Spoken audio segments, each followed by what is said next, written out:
Students, next हमारा lecture है biochemistry का क्लास 10th लेक्चर है हमारा न्यूक्लिक एसिड्स के बारे में। हमने इससे पहले प्रोटीन्स, कार्बोहाइड्रेट्स, लिपिड्स के बारे में हम पढ़ चुके हैं। तो आज हम देखेंगे न्यूक्लिक एसिड्स के बारे में। न्यूक्लिक एसिड जो है वो न्यूक्लियोटाइड्स के बने होते हैं, मेड अप ऑफ है। These are made up of nucleotides,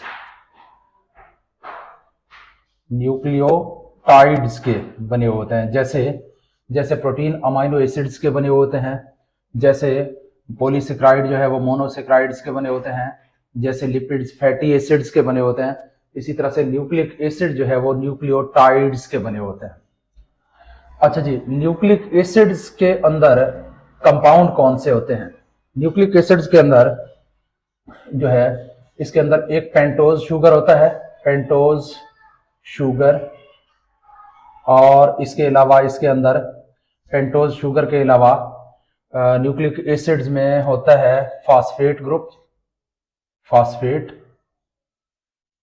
और इसके अलावा इनमें नाइट्रोजीनियस बेसेस होते हैं, 3 nitrogenous bases, guanine, cytosine, thymine और एमीन, एडेनिन, ग्वानिन और साइटोसिन। उसके बाद ये इसके टाइप्स 2 हैं, न्यूक्लिक एसिड के 2 टाइप्स हैं।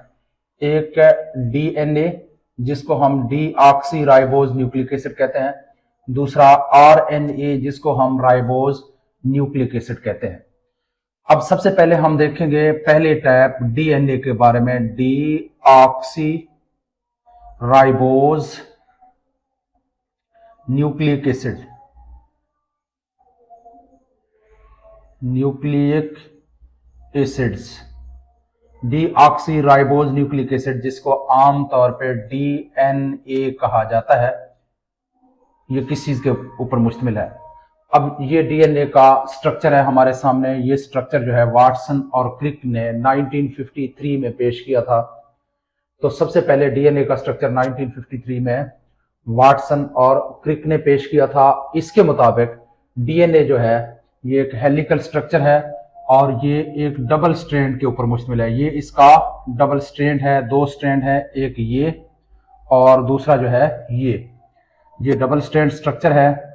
और ये स्ट्रैंड एक दूसरे के ऊपर लिपटे हुए हैं, एक दूसरे के ऊपर रैप्ड हो चुके होते हैं। और ये किस चीज के जरिए से आपस में जुड़े हुए हैं? यहाँ इनके दरमियान नाइट्रोजीनियस बेसिस होते हैं। और ये जो फास्फेट, ये जो बैकबोन है, ये जो स्ट्रैंड है, ये स्ट्रैंड जो है ये शुगर और फास्फेट के बने होते हैं, जबकि इनके दरमियान में नाइट्रोजीनियस बेसिस मौजूद होते हैं। तो सबसे पहले ये जो स्ट्रक्चर है presented by Watson and Crick, इसलिए इसको डीएनए का वाटसन क्रिक मॉडल भी कहते हैं। इन 1953 ये जो स्ट्रक्चर है ये वाटसन क्रिक ने पेश किया था 1953 में। इसके मुताबिक DNA consists of a helical structure, एक हेलिकल स्ट्रक्चर है। It is a double strand,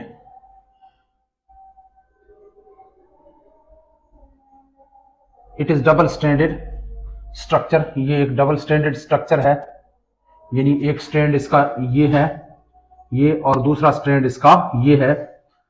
और इसका जो स्ट्रैंड्स होते हैं, इसके दोनों स्ट्रैंड्स मेड अप होते हैं किस चीज के? फास्फेट और शुगर के। इट्स स्ट्रैंड्स आर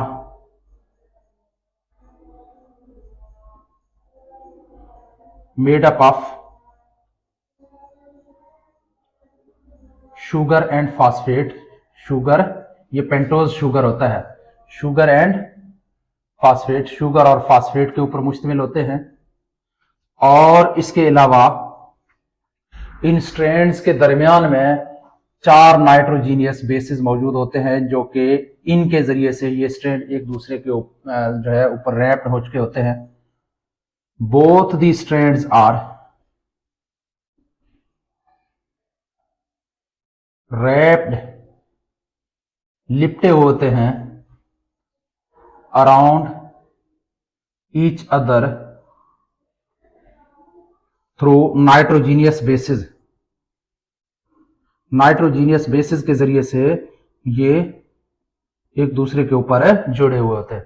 अब ये जो नाइट्रोजीनियस बेसिस हैं, इनमें थायमीन जो है वो एडनीन के साथ हमेशा जुड़ा होता है। यहाँ पे जैसे ये थायमीन है तो ये एडनीन है, और साइटोसिन जो है वो ग्वानिन के साथ जुड़ा हुआ होता है। और यहाँ पे इनको चेंज करेंगे, थायमीन एडनीन और साइटोसिन जो है वो ग्वानिन के साथ जुड़ा हुआ होता है।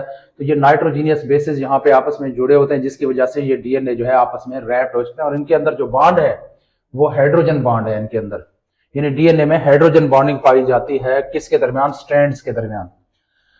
अच्छा जी, नेक्स्ट जो है डीएनए जो है इसको जेनेटिक कोड ऑफ लाइफ भी कहते हैं, genetic code of life DNA को कहा जाता है। क्यों? क्योंकि हमारी जो जेनेटिक इंफॉर्मेशन जितने भी है, जीनियाती मालूमात वालिदैन की तरफ से जो जीन्स बच्चों में आते हैं, वो जेनेटिक इंफॉर्मेशन सारे के सारे डीएनए के अंदर होते हैं। इन्हीं जेनेटिक इंफॉर्मेशन के जरिए से डीएनए हमारी बॉडी के अंदर जो प्रोटीन बनते हैं उन प्रोटीन बनने के अमल को कंट्रोल करता है। इसके जरिए से अपने जेनेटिक इंफॉर्मेशन के जरिए से जो कि डीएनए के अंदर है स्टोर होते हैं। ऑल द जेनेटिक इंफॉर्मेशन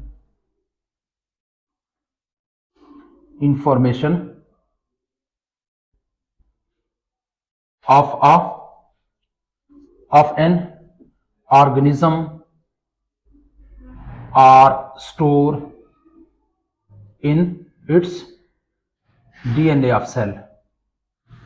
इसकी सेल के डीएनए के अंदर इसके तमाम जेनेटिक इंफॉर्मेशन स्टोर होते हैं। अब क्या करता है, अब डीएनए जो है इन्हीं जेनेटिक इंफॉर्मेशन को यूज करता है आरएनए बनाने के लिए। तो आरएनए बनाता है, फिर आरएनए जो है वो डीएनए की इंस्ट्रक्शंस के मुताबिक प्रोटीन बनाता है। डीएनए जो हिदायत देता है आरएनए को। अब प्रोटीन बनाना डीएनए का काम नहीं है, प्रोटीन बनाना आरएनए का काम है, राइबोज न्यूक्लिक एसिड का। अब आरएनए प्रोटीन तो बनाता है, लेकिन इंस्ट्रक्शंस कौन देता है, हिदायत कौन देता है, हिदायत जो है वो डीएनए देता है। तो आरएनए डीएनए की हिदायत के मुताबिक जो मैसेज डीएनए उसको भेज देता है जीन्स की सूरत में, वो इन मैसेज को रीड करता है और फिर इन्हीं मैसेजेस की रोशनी में, इन्हीं इंस्ट्रक्शंस और इन्हीं मालूमात की रोशनी में जो है वो अमाइनो एसिड्स को तरतीब देके प्रोटीन बनाता है। अच्छा जी, DNA sends all informations to RNA, या आरएनए में से भी messenger RNA, mRNA, for the synthesis of protein.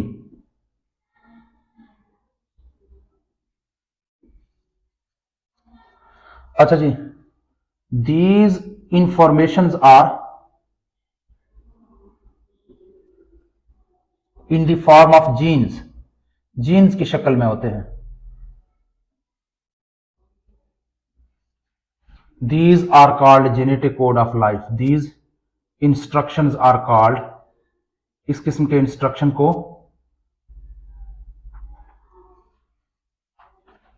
called genetic code of life।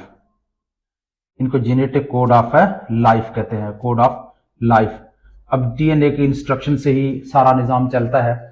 अब डीएनए जो इंस्ट्रक्शन देता है, जिस तरह के सेल बनाता है, जिस तरह के प्रोटीन्स बनवाता है, तो उससे डिसाइड होता है कि जानदार जो है वो एक दरख्त बनना है या एक जानवर बनना है या एक इंसान बनना है। तो जो भी इंस्ट्रक्शन डीएनए जो है वो आरएनए को देता है, उसके मुताबिक जो है वो प्रोटीन फिर बनाता है। अच्छा जी, उसके बाद है function of DNA. Function of DNA, DNA का काम क्या है, डीएनए के अफाल क्या है। डीएनए क्या करता है, डीएनए सिंथेसाइज आरएनए,